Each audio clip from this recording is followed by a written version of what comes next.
Do the Treasury Secretary's comments mean that recap and release and soon is now dead? Well, I think what you can take away from it is that there was a little irrational exuberance building in the market with all the statements coming out of the administration regulators about their determination to end government control of Fannie and Freddie. So I think people sort of took that as, oh, the administration wants to do this quickly.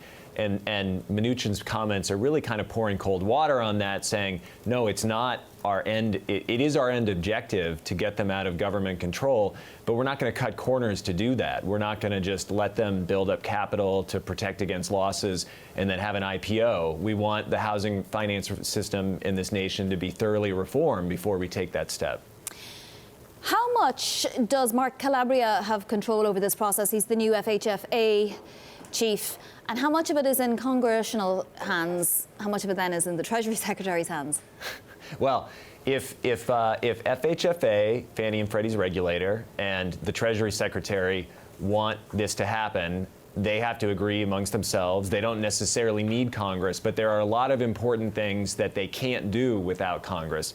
Specifically, the most important thing they can't do is provide an explicit government backstop of the mortgage bonds that Fannie and Freddie issue.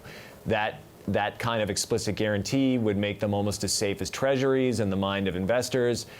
And it also would keep the mortgage market humming by providing liquidity for home loans. And if you don't have that kind of explicit guarantee, you're kind of playing with fire a little bit and sort of guessing how safe investors are going to consider those securities.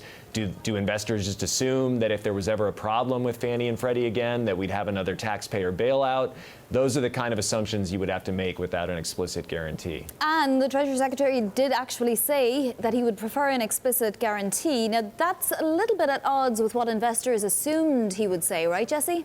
Well, it's a little bit at odds with Calabria, who has said, well, I think we can end the conservatorship of the companies without an explicit guarantee.